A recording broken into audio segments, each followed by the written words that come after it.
What's up? What's up? What's up, y'all? It's your girl Candy James with another episode of Candyology. You know, we talk about love, sex, and relationships. And by the way, if you don't know who I am, my name is Candy J. I specialize in putting the oohs and ahs back into your relationship by fostering better communication through one-on-one, group therapy, couples therapy. I specialize in life after divorce, sex therapy, premarital counseling, marriage boot camp coach. Ha! And I have a special treat for you today. Hold on. And teen sex seminars, and I have courses online. So there are many, many different ways that you can connect with me. My IG, Facebook, and Twitter is Candyology CS. But guys, hold on. Hold your wigs, hold your mules, hold your lipstick. I have a special treat for you. Now listen. Now I've said it multiple times that I am a marriage boot camp coach, and nothing warms my heart more than to see the transformation that people go through, not only in my sessions, but definitely at marriage boot camp, right? So I have definitely had maybe about four of the ladies, including Elizabeth Carroll, on my show so far. And I can't wait to introduce you to Miss Heidi Mclain. Hi, Hi, Candy. Hi, everybody. Thank you so much for having me on today. I appreciate it so much. Such a pleasure to see you and spend time with you. Girl, you know I love you. And by the way, Heidi and Sarah have a coaching business. Can you tell us a little bit about it? Well, we are actually launching a brand new Life with Sarah and Heidi starting in January. But she and I have partnered for the last year, and we've had a podcast called Courageous Living and Tolbert and McLean. And so you can go and listen to that. But we have had respectively our individual coaching, but now we're merging it together. And so we're really excited about that. I'm so excited too. So, I've had Sarah on the show. She's told me all about her coaching business, and I need to know a little bit more about you, girl. Tell me what you specialize in. Well, I'm a personal development and also a career coach. Now, personal development could be your personal goals. It could be your relationships. It can be your health, your mental health. I actually specialize in mental health, like healing from depression, anxiety, and PTSD. So, and there are so many people going through so many stressors right now post-COVID. I mean, as if life wasn't stressful enough before. Add that layer of change and uncertainty, and then unfortunately the losses and grief that have come along with that. So I specialize in helping manage those things. Have you seen an increase since the pandemic happened of your coaching business at this point? Yes, yes. And actually, I was working one-on-one with clients, but I'm transforming into working with groups because there is such a need out there. And, building that community back up is so important. We all need that network of friends. We need that network and support system. And a lot of that went by the wayside when, stuck at home. Right. And so, yeah.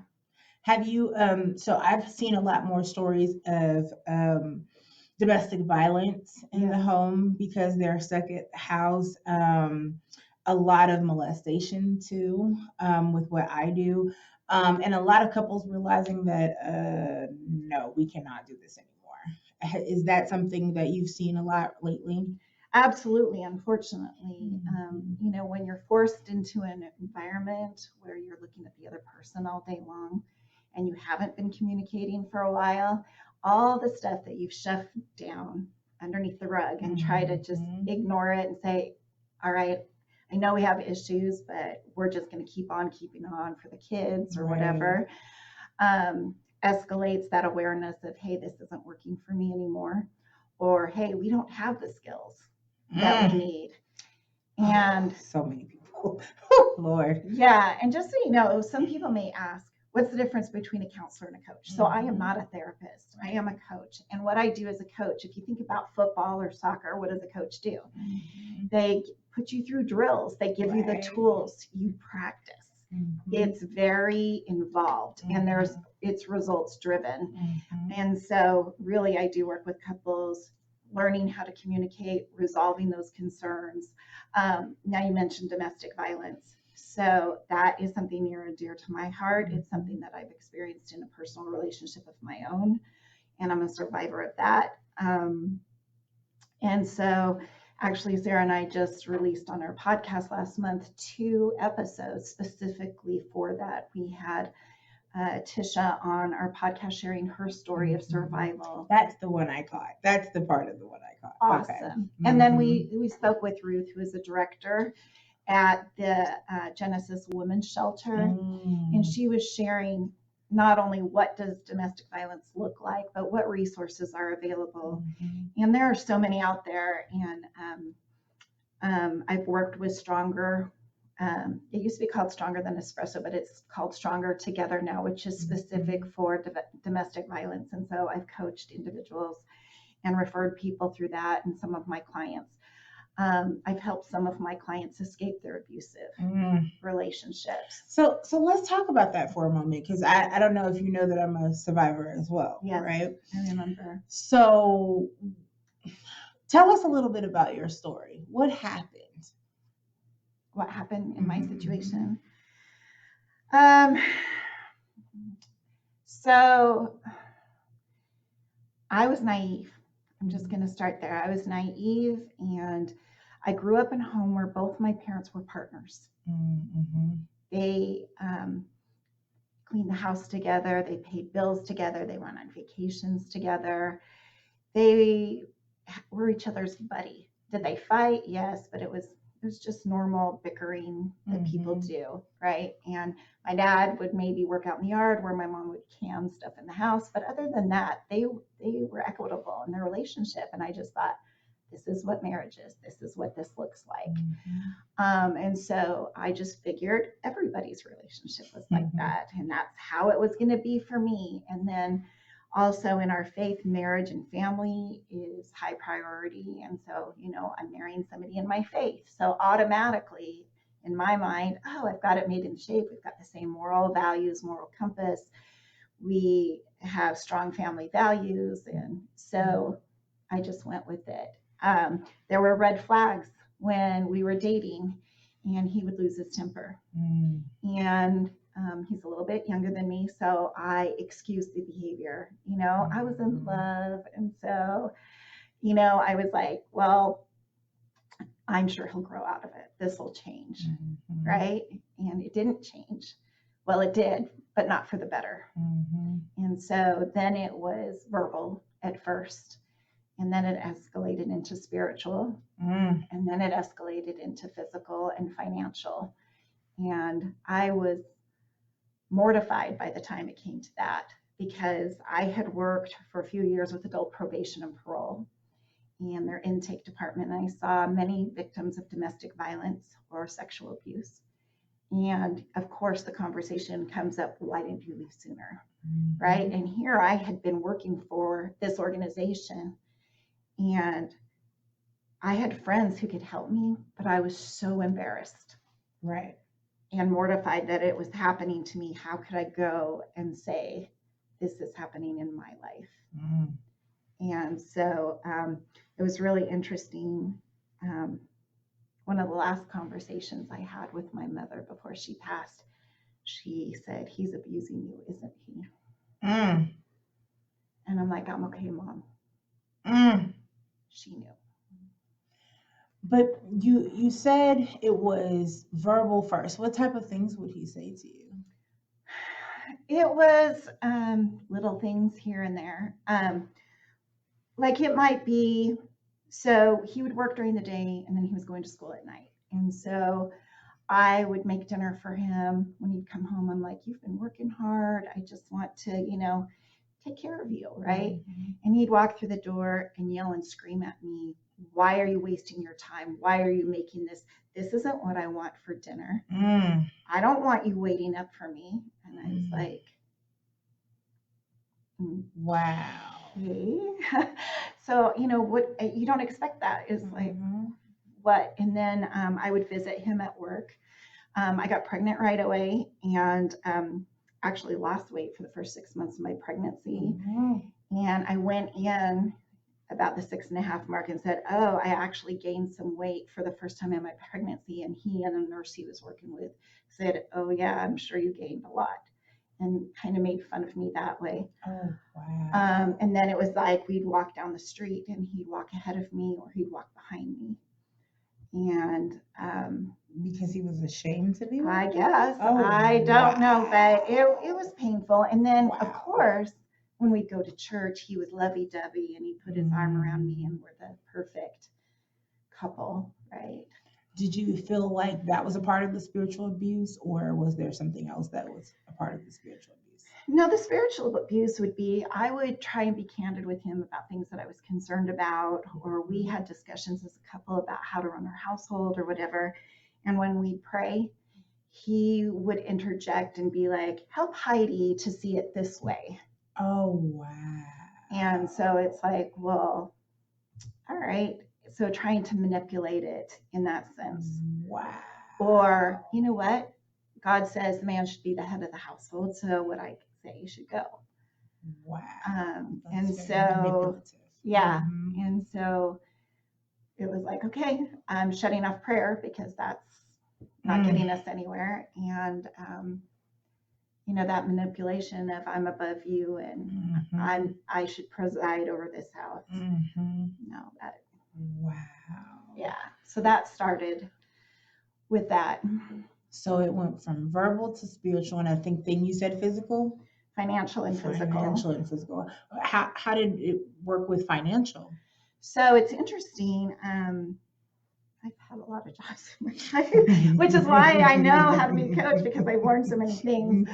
And I was in the professional corporate realm before and actually worked for the tax commission and did auditing for that. So I managed our budget, and he didn't like the fact that I'd say, well, this month, here's what money we have left over. So whatever is the balance you can spend on whatever. And he didn't like me telling him what he could spend. So he's like, can I manage the budget? And I was thinking, one less thing for me to do.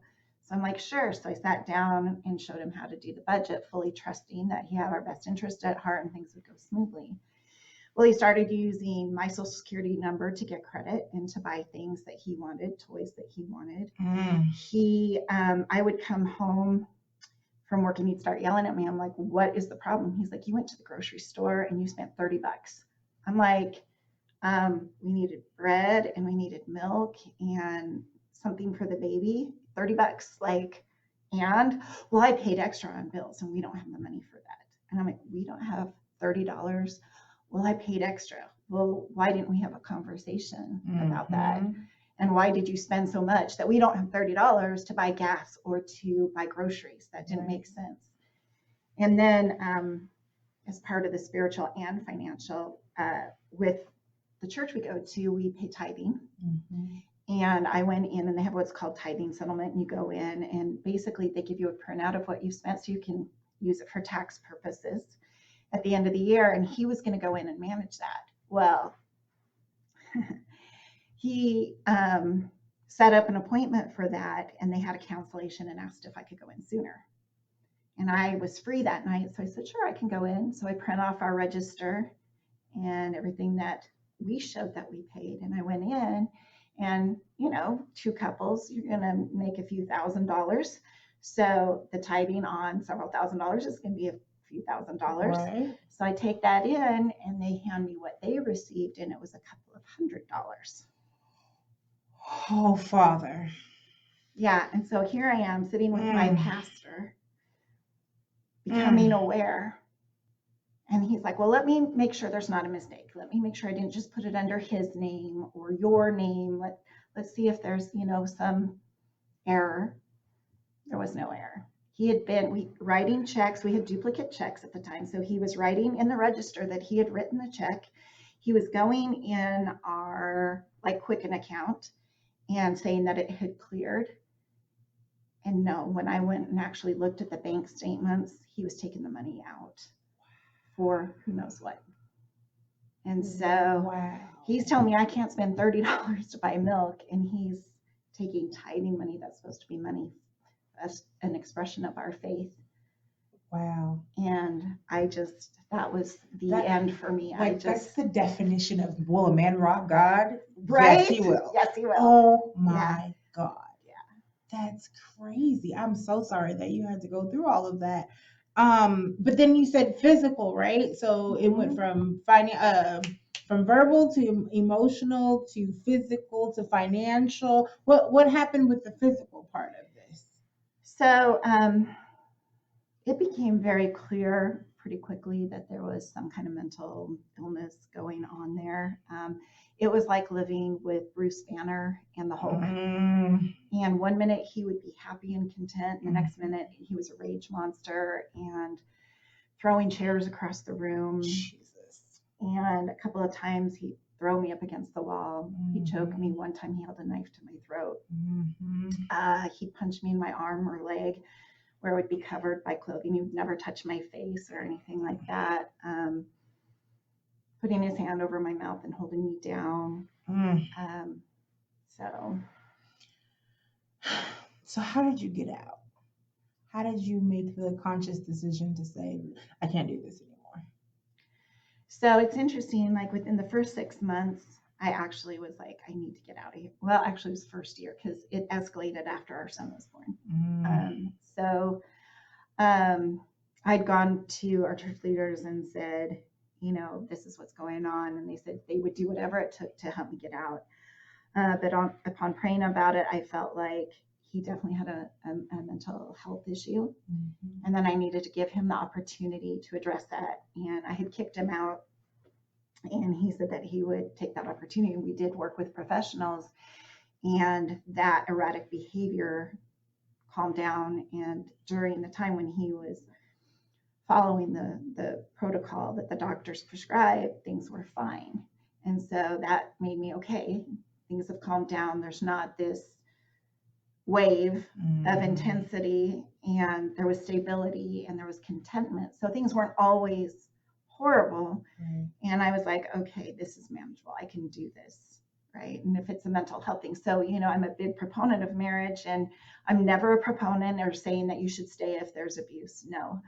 But in my situation, I was like, all right, if he had had diabetes and needed medication, would I leave? And I'm like, this is a mental health issue. He's taken responsibility for it, and things have changed. So, okay, I can hang in. But then he stopped taking the medication, and then he became better at hiding it. But then it would go in waves, like, maybe once every 9 months or something. And you're like, I've got children, stability, things are mostly good. And you chalk it up, make an excuse, right? You're like, okay, there's too much on the line. But then as it progressed, I found out more and more that there were many lies and more deception. And then ultimately, to your point, it was after I had my daughter, Chloe. She's my third child. God's like, yeah, now it's time to leave. It felt like I was supposed to stay until I had her. And she's been a tremendous to our family, as well as our 2 sons. And but it got really toxic. He did a couple of scary things that I had to up and leave. He one day called me and said, when you get home from work, have a police officer there. And I'm like, wait, what? Exactly. Why? What's happening? Have a police officer there. And that terrified, like my whole soul was just like, what is happening? And we had a nanny at the time who was taking care of our kids. And so I got home and I called the non-emergency number and I said, I don't know what's going on. My husband's on his way home. He's told me to have a police officer here and I'm scared. And they're like, no, call 911. I was like, okay, I'll call 911. So I called 911 and told them what was going on. And they said, okay, we'll send an officer out. Took the nanny home and came home. And there were officers who met me at the door. And he had told them that I was having an affair and told them that I was showing my children porn. We're talking 4 years old, 2 years old, and 1 year old. And I was like, what? And yeah, just insanity. And he was out talking to them. And anyway, my son's grabbing at my pants and saying, please don't take my mommy away. Please don't take my mommy away. Wow. And I'm like, That's crazy. you mess with me is one thing. You mess with the kids. A whole other No. beast. And I was getting a bonus from work and in the next week. And so I took that bonus and I moved out into a 1-bedroom apartment, took my kids and. Wow. And never look back? Did he fight you at all in the divorce? Yes and no. So again, I was naive. We went to mediation and the mediator was really good at making us each think we were getting what we were wanting. But in reality, we weren't. And so by the time we went to court, they're like, well, you already signed the mediation. So I'm sorry, you're stuck. And, I was here. I didn't have any family in the area, didn't have the finances or resource. Single mom now, 3 kids. We were paying for daycare, which was like $2,400 a month. And it was just unreal. And so, but there were other times when I tried to get it modified and have spent tens of thousands of dollars to try and get it. And Texas, y'all, is not a place you want to have a divorce. And yeah, especially when there's domestic issues involved. Child, don't I know it all too well? I'm sorry.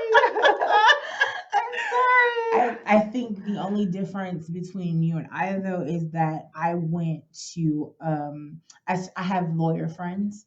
So I started to call around to ask who really specialized in it, because I did my whole divorce by myself up until I had to hire a lawyer to appear in court for me. And so I was talking to the judge at the time and didn't know that the judge this is how God works. The judge and my lawyer were friends. Oh, wow. They went to law school together. So by the time they had kidnapped my kid and everything for 30 days. And so by the time that I got through to the first court dealings, they were trying to say that I was, because I'm a bedroom candy consultant, that I was showing him porn and he was being in videos and all kinds of stuff. And my lawyer was like, Your Honor, I've looked at these videos. He has nothing to do with any of these videos. And she believed her, which it was the truth, and threw all of the stuff that they said out. Oh, so good. I'm so glad. Amazing. But they really tried. And so I, definitely for anybody going through that, I would say call the domestic hotlines, talk to lawyers. They will refer you to anybody that possibly works with domestic violence. The shelters will help. I mean, they were just amazing for me. But I was very prideful at the time too, though, but I had an amazing tribe.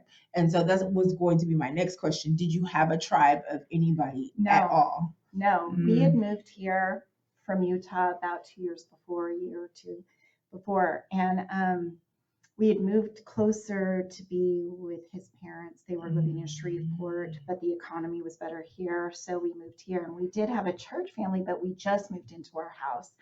So we hadn't established those connections. And again, when you're in a situation with a lot of times an abuser will cut off your relationship with everybody. And that is exactly what happened. Many times before even moving, my parents would invite us over for dinner and we'd be ready to walk out the door. And he's like, I'm not going. Oh, wow. And you should stay home with me because I'm your husband. I'm the priority. Oh, wow. And it's like that isolation trip. Yeah. Yeah.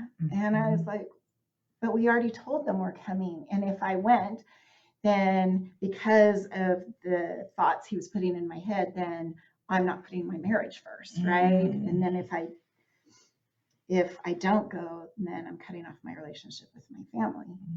And then every time we had a friend come over, oh, I don't like that friend.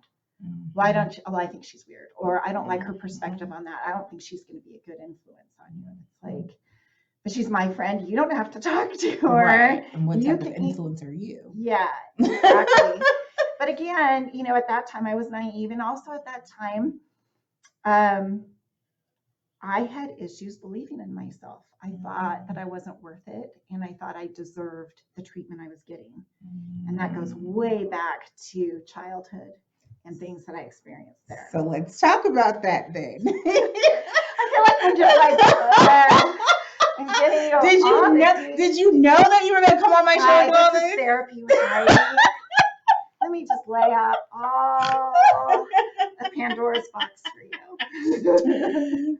So, speaking of childhood, I know that you were raised in a Christian home, but what influences did you have getting to that marriage? Like, I know that there's a lot there, because you said you were naive. You said it at least 4 or 5 times. Yeah. There's a reason for that. Yeah.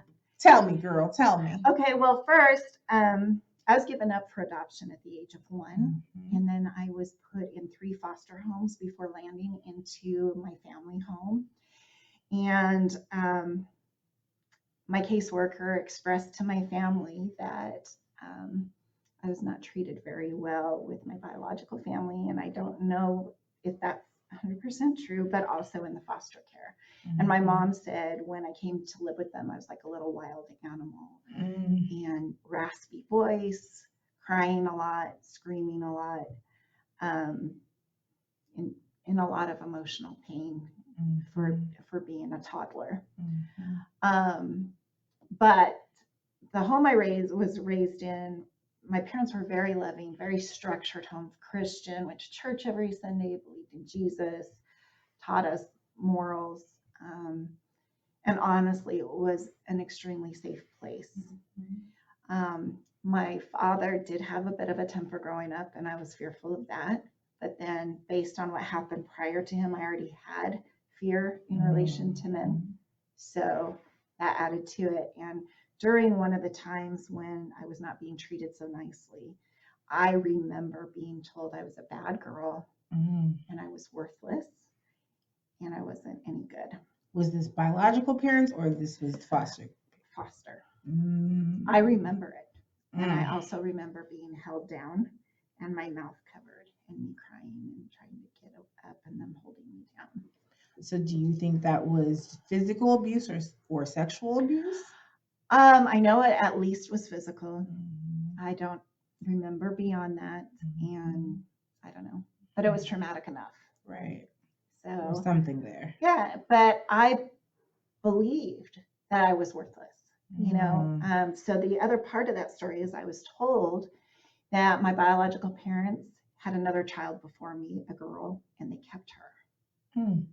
And so I'm like, well, why did they keep her? And then that story that I had heard that I wasn't good enough, I carried forward with me, you know, because children believe adults. Right.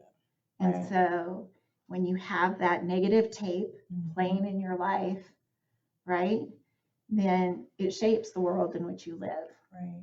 And you attract different people into your life. Absolutely. Right. And so we were actually living in Northern California in a rich area, but I had a truck driver for a dad and a secretary for a mom. We were not well off. I was wearing the Kmart clothes, you know, the blue, white, and special. There's nothing wrong with Kmart. I was so hot. But you know, I had like 3 pairs of pants for the whole week, and I'd wear them for the whole year, you know, and maybe 4 shirts. And you know, everybody's wearing the Guess jeans and the Guess jackets, and the neighbors were neuroscientists, and so you know, and then we were Christian in a very non-Christian area, and people actually would target our home. And like I remember one time my dad left a Bible in our car and they broke in and shredded it all over our yard. And so anyway, like I said, I've faced adversity, but you know what? I've overcome it all, and I'm grateful. And it's because I had that safety in that home and those parents who cultivated my desire for things. They put me in dance classes. They supported me in my sports. Like I said, we prayed as a family, and they taught me about Jesus. And Jesus and I have had a very special relationship ever since I was a little girl. And after a very spiritual experience, I quit having those terrors because of Jesus. So let me ask you this. How do you think that your Christianity has shaped your sexual narrative? You know, it's interesting that you asked that. So in the Christian home I brought up, virtue was always taught, or the law of chastity, which is, you know what? Sex is a beautiful thing, but it is to be maintained within the relationship of a married couple. So because I grew up in Northern California, it was not, like I said, a very Christian area. It was very liberal, and people are like, you're crazy, right? So it was interesting. I had relationships with my friends, and I saw how sex was affecting them. One of my best friends had a guy tell her he loved her so that she'd have sex with him. She had sex with him, and this is her first encounter, and she had an STD from this man, this boy, I guess. And then I had another friend who got pregnant twice by the time she was 14 and had 2 abortions. Again, being told she was loved by her partners, and they weren't. They were abusive. And then I had another friend who by 17 had gonorrhea so bad she had to have a complete hysterectomy. Oh my God. And I'm like, so I can get pregnant, I can have STDs, I can have a man tell me he loves me, but take off? Yeah, I don't want any of that. Right. And so, you know what the clincher is? My dad, I miss him. One of the most amazing things, and I never thought I'd hear it from a man, he was talking about the day my mom and him got married. Both of them waited. Both of them were virgins on their wedding night. And he said, Heidi, when I married your mom and I looked at her and knew that I would belong only to her and she would only belong to me, I was filled with so much love and appreciation. Like, this is sacred. This is just something she and I alone will be able to share. And nobody can take it away from us. And I was 17. And I didn't expect that to come from my father. And I was like, I want that. And I'm not going to lie, I was tempted lots of times to myself, maybe in the best situations, hey, I'm human after all. Right. and making out is fun and sex is good. But I waited till my wedding night. Oh, wow. Because of that. And so even knowing that you guys divorced each other, was there any regrets on that part? No, because I went into it with my best intentions and my best, and I have to look myself in the mirror. And unless he was lying at the time, I believe I was his first as well. So, you know, it was done in the right way, in the spirit of love, in the spirit of connection. And even though things turned out very much different than I anticipated, it was still a gift that I wanted to give. And sure, do I wish things had turned out differently? Of course, but no, it's still, you know, I wonder if I'd done something different, and who knows, I could have been pregnant. I could have made different choices. Absolutely. So, do you think that your Christianity in any fashion hindered any of the things that happened after your divorce, as far as going out into the world and dating again after the divorce? Like, tell me a little bit about that. Oh, I know it's a loaded question. I know. Well, I will tell you, there was a time, and I'm a sinner. I don't believe in Christianity or Jesus because I think I'm perfect, that I'm better than anybody else, or that I don't sin, because that's farther from the truth. And honestly, after my divorce, I was very mad at God. And I'm like, you know what? I've done it your way. I'm your daughter, and you let this happen to me. I prayed about whether or not to marry this man, and you said, go for it. And I was really mad. And so all the commitments I had made, I'm like, I'm not doing it your way. And there was about 4 years where I didn't do it his way. And yeah, that meant, you know, being physically intimate with other people. And that was an experience. Did you get to do all the things that you thought you wanted to do at that point? Maybe. Okay, Chloe. That's her daughter, y'all. That was such Chloe response. I got an education, let me tell you. But you know, it's interesting because, like I said, I believe sex is a beautiful and natural thing, and it's to be celebrated and appreciated and enjoyed. And it's meant to be something that connects us. And what I experienced in that was, in the moment, was it fun? Was it thrilling? Absolutely. But after, it was so empty. And I would cry, and then I'd feel afterwards, and then I'd try and fill that thing. Like I was trying to use sex to fill that I need to feel worth. And it made me feel even more worthless. Right. And so, yeah, and like I said, that excuse me, lasted a few years, and I did all the confession and all that stuff, and yeah, and so now I am a minister leader, and I keep all those rules. It doesn't make dating more difficult in some respects, but there are a lot of men out there who respect that and want somebody who doesn't take that lightly. And so I've had very good conversations and good prospects in that sense. So I know that one of your specialties is trauma, right? Why trauma? Well, as we've discussed, from my marriage, I experienced symptoms of PTSD. And it was really weird. I went to a counselor for about 6 years, and I just got so angry and so frustrated because she would say, oh, you should feel that way. You should feel upset. Yeah. Well, hello, somebody just that I loved and I'm expecting to protect me is hurting me. And yeah, of course I'm upset, but tell me what to do with my anger. Tell me how to process it, because I don't know how to process it.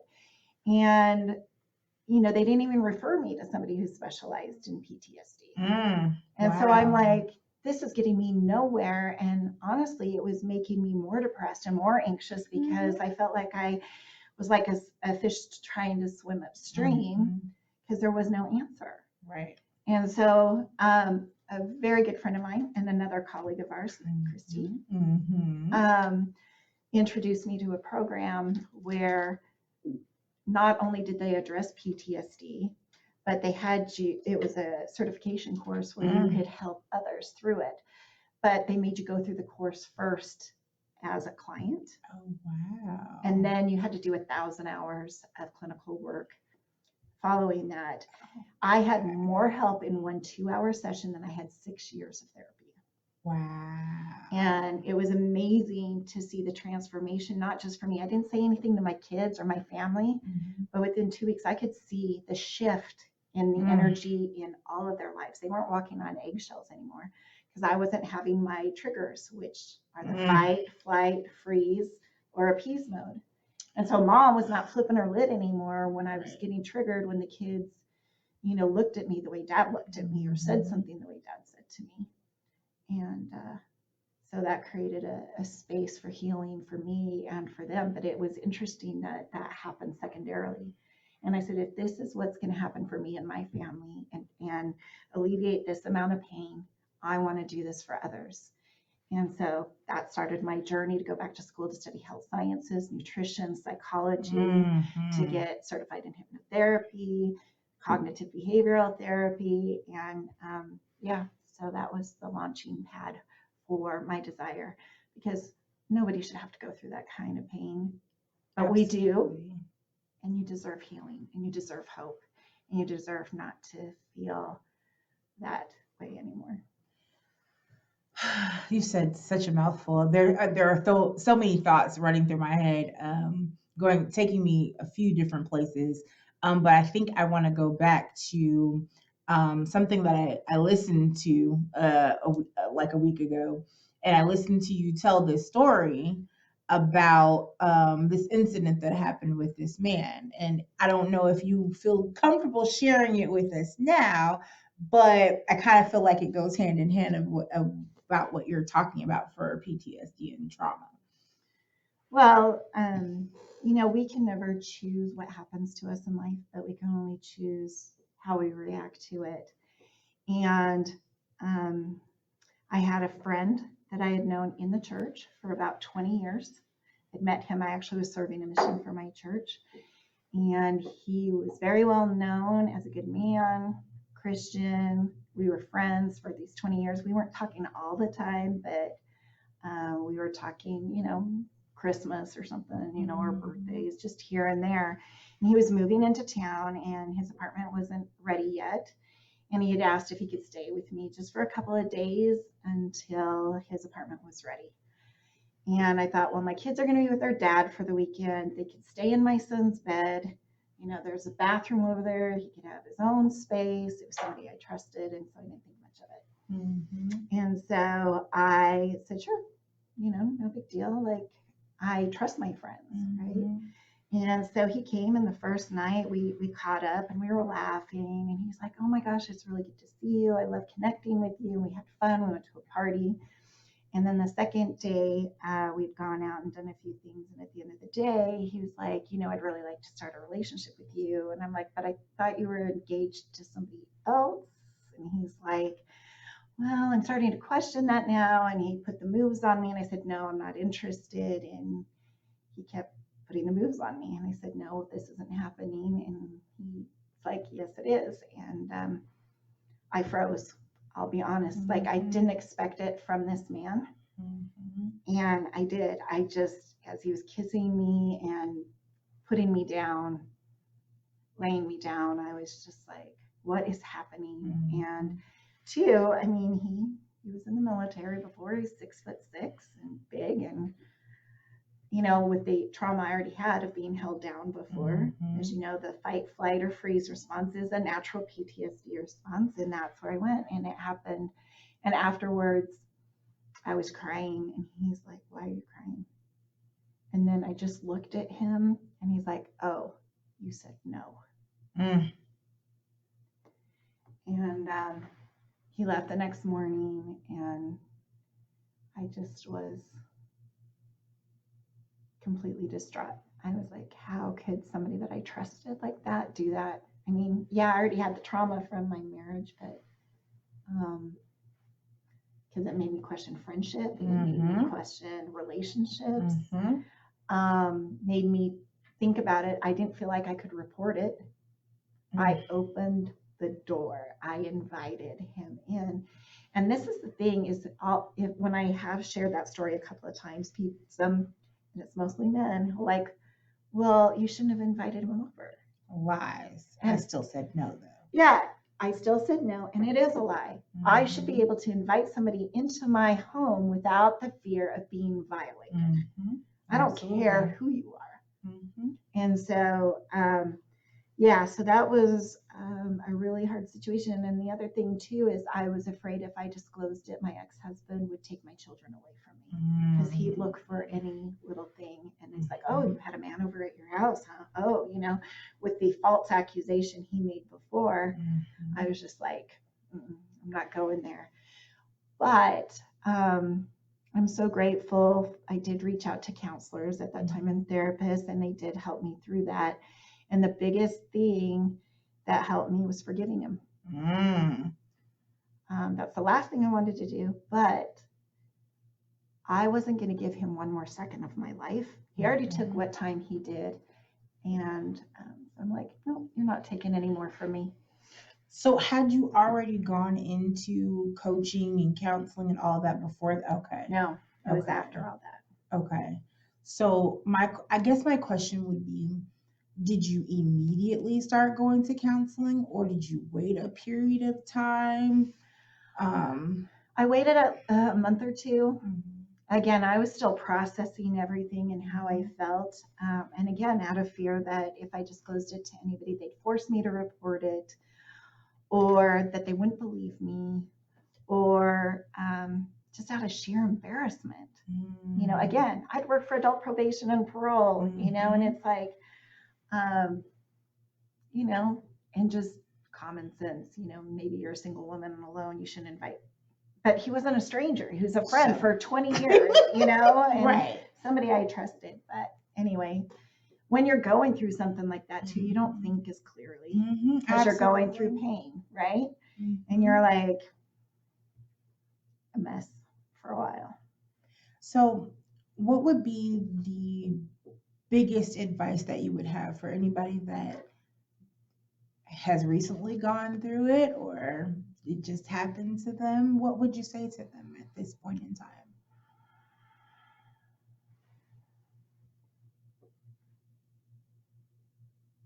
Well, first, I would say you're not alone. Right. 2, when somebody takes advantage of you, it's not your fault. Do not accept for 1 second that it is your fault. I don't care if you drank a beer, had a couple of martinis, wore a tank top. I don't care what the circumstances is. It is not your fault when somebody violates you. It is not okay for anybody ever to put their hands on you in a way that is not comfortable to you. And in that situation, you are the victim. Right. And there's no shame involved in it. Because that's where I went. It's my fault. I invited this into my house, but no, it's not. You should be able to invite anybody into your house. You could stand stark naked in front of them, invite them into your house, and they do not have the right to put their hands on you. Absolutely. So there's that. And then I would say reach out and get help with counseling, talk to a friend, talk to counselors. If you feel it's the right thing to do, report it. Again, I did not want to be standing put on a stand and, be trashed in front of my children. And, I mentally couldn't handle that. And I knew that about myself. So in that respect, I don't regret not reporting it. The only piece of me that does is if he's ever done it again or before. And so that's but you have to make those judgment calls for yourself, but you have to do what's right for you. But definitely see a medical doctor, see a psychiatrist, and reach out. You do not have to do this alone. And yeah. When was the first time that you told anybody about it? On my podcast. Wow. Yeah, with Sarah when she did the interview with me. So that was about earlier this year. Wow. Yeah. So besides the counselor, you never told anybody else about it? No. Wow. And I've had friends since say, I never knew. Right. They said, I knew you were struggling, but I didn't know the depths of what you were going through. And see, that tells me so much too, because within my circle and within our tribe, we're close to each other in different ways, right? So there's about maybe 5 of us, and we all know bits and pieces about each other that nobody else might know in the group, right? So you didn't feel like you had anybody that you could trust at that point to say anything to them about it. It's not that I didn't trust them. It was that, one, like I said, I had felt shame about it. And 2,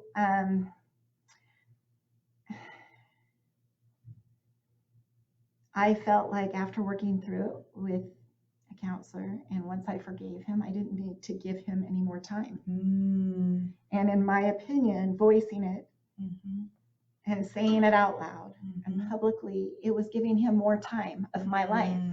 And he doesn't deserve it. But my focus has shifted. It's not about giving him the time. It's about giving my sisters and all those who are going through something similar the time and saying, guess what? There is hope, there's healing, there's power in yourself. You do not need to have this looming over your life. You do not have to stifle it from your growth. You can move forward and you can have the life that you want. What happens to us does not define us. It's what we do with what happens to us that defines us, and that comes with choices. And you have choices and you have power, and you're not alone. And I'm so glad you said that, because I always tell people that I will tell my story to anybody that would listen because it's helping somebody else. Um, because the abuse was not warranted, right? And I did nothing to egg on that abuse, to antagonize that abuse. So therefore, you shouldn't put your hands on me. There should have been nothing done to me, and I didn't do anything to you. So no one deserves that, right? Right.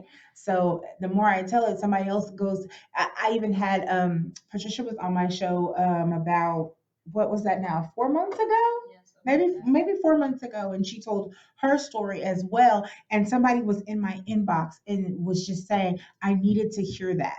I Wow. needed to hear that because I've never told anybody about my rape. I've never told anybody about my molestation. I've never told anybody about the domestic violence because I was ashamed. Yeah. And I had also a minister friend as well come up to me and say, I've never told anybody about the domestic abuse because I'm a pastor's wife. Well, how you gonna look at your pastor a whole different way because he's the one putting his hands on me? And isn't that interesting how we try to protect them? Mm-hmm. And it's what's even sad too. I just want to comment on this. I've been in some singles groups discussions, and some of the men are like, you know what, you shouldn't share your stories. You know, it's not fair because they don't have the same platform to tell their side of the story. And I'm like, you know what? They gave up that right when they put their hands on you, when they abused you. And you know what? I didn't tell my story for a decade or more because, you know, why am I protecting him? Like, you know what? I value me more. I love me, and this is what I need. And I take power away from him every single time I share that story. And I empower another woman by saying, you can tell your story. And so I just think that's really interesting. And here's the thing too, I'm running through my head as you're saying that. I would invite my ex-husband to come sit on on my show and see if he tells the story.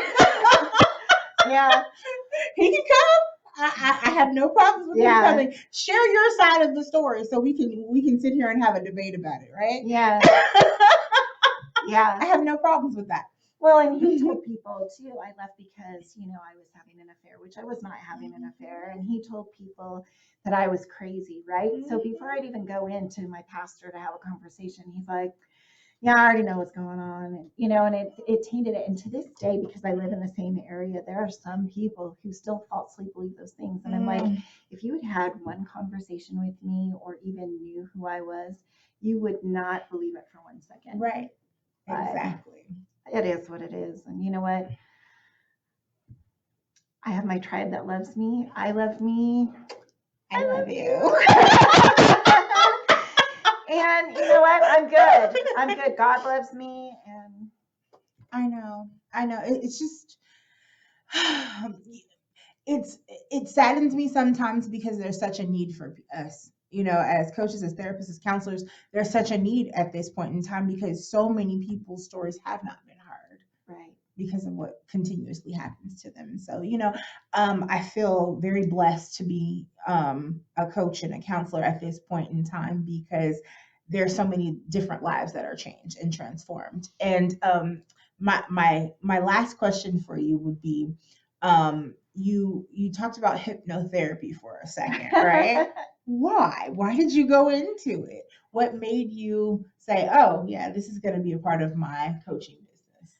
Okay, well, so all of us develop how we look at ourselves, how we look at life from the ages of 0 to 8 years old. Now, if we look at life through the lens of a child and then carry that into adulthood, our perspectives are limited. And so, like the tapes I was telling you about myself, I had to change those tapes and I had to believe, you know what, I am worthy of love. I am good enough. Not only am I good enough, but I have a purpose here and I can make a difference in the world. And that's okay to have my loves and my passions and my faults and all those things. But it takes reprogramming the brain to do it. Now, cognitive behavioral therapy does it, but hypnotherapy is another modality in order to do that because what you do, and people think, oh, what are you going to do? Have me bark like a dog? Or what naturally comes to me is oink like a pig. I have no idea when it's gonna come out either. So Yeah, I said the magic word. right. So no, but it's not like that. It's actually putting yourself in a hyper relaxed state. Like it's like the ultimate meditation and getting you to drop the barriers and getting you to the subconscious level. And that's where a lot of that talk and those tapes play, where we've made those, had those conversations with ourselves or looked at life. And so you can go in, and usually I have a session with you first and find out what your goals are, what it is you want to feel, where you want to be, maybe professionally, or maybe it's, you know, maybe you want to be an author, or maybe you want to be a comedian, or maybe whatever. And it's visualizing yourself while under hypnosis, which propels you forward into that state at a faster rate.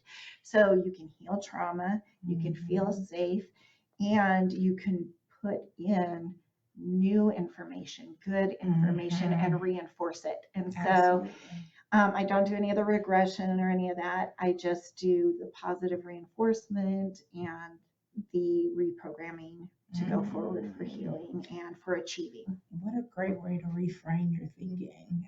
You know, I would have never thought of it until I met you, actually, Really? to do hypnotherapy. And I still can't wait to have my session. I can't wait too. We're going to do it. We are. So listen, guys, listen. In February, marriage boot camp, marriage and life enrichment boot camp is February, I want to say 9th through the 12th, something like that, I believe.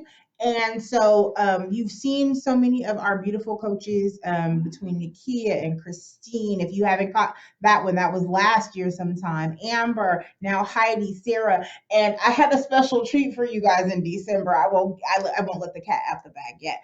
Elizabeth has been on here. So you've seen everybody has a different story, right? And in order for you to be a successful counselor or therapist or coach, I feel like you need the education, but you also need the experience. And all of our coaches have a story. This is why every time one of them comes on here, I say, this is my story. Why? Because every single one of them has some type of experience that draws you in, right? And you can relate and empathize and sympathize with whoever your clients become. So I definitely have a whole resource list, guys. So if I can't help you, Heidi may be able to help you. Sarah, Amber, Nakia, we have a whole slew of coaches that are dedicated to helping people. And so I never take away from anything that they do, because I'll be like, okay, that's not my calling, baby. But this one right here. She can help you, or he can help you. So Heidi, tell them where they can find you. So I have a website, HeidiMCoaching.com, and you can schedule a consultation through there or a session. And again, I work with individuals, I work with children, from the ages 10 and up. And like I said, I work with relationships, whether you're premarital, divorced, marriage, and wanting communication skills. Or again, if you want to address that trauma and reprogram some of your thinking, or if you need mindfulness, mindset changing to help you achieve your goals, the things that are keeping you stuck, we can work on that. Right. I love it, Heidi. I'm so blessed to have had you on my show today. Thank you for having me. You are amazing. You really now you all know it. There's more in there, but I chose not to do too much deeper, right? But guys, next week, Lakeisha Clark is on my show, and she has an amazing story as well. You know, I try to make sure that I get people of different walks in life and variety, so that you can see, you know, a test and a testimony. That was the name of this show, right? And maybe something that they say will help you, right? So this has been Candyology. It's your girl, Candy J, wishing you love-filled days and orgasmic nights. Have a great day. Bye.